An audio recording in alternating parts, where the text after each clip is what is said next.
राज्याचे उपमुख्यमंत्री एकनाथ शिंदे हे त्यांच्या दरेगावी 3 दिवस मुक्कामी आहेत। आज त्यांनी त्यांच्या शेतामध्ये जाऊन वृक्षारोपण केलेलं आहे। प्रत्येक वेळी एकनाथ शिंदे दरेगावात आले की शेतामध्ये रमत असतात आणि यावेळी त्यांच्याशी बातचीत केलेली आहे आमचे प्रतिनिधी तुषार तपासे यांनी। राज्याचे उपमुख्यमंत्री एकनाथ शिंदे हे दरे त्यांच्या गावी आलेले आहेत। 3 दिवस झाले ते या गावी आहेत आणि आता ते या ठिकाणी वृक्षारोपण करतायत।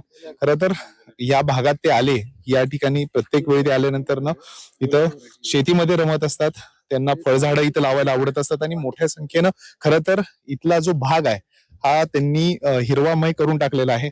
आता ते या ठिकाणी आलेले आहेत, आपण त्यांच्याशी बातचीत करूया। शिंदे साहेब, तुम्ही आला की इकडे रमत असतात शेतीमध्ये आणि इथं त्याचबरोबर झाडही लावत असताय।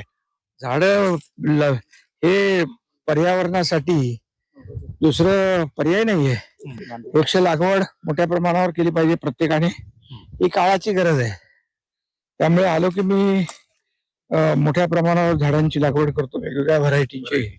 आज हे ऍप्रिकॉटचं झाड आहे, त्यामुळे इथं ऍप्रिकॉट हा 3ऱ्या वर्षी याला फळ येणार आहे। बरोबर। अगोदर ऍपल पण लावले आपण, ऍपल सफरचंद येऊ लागलेत। बरोबर।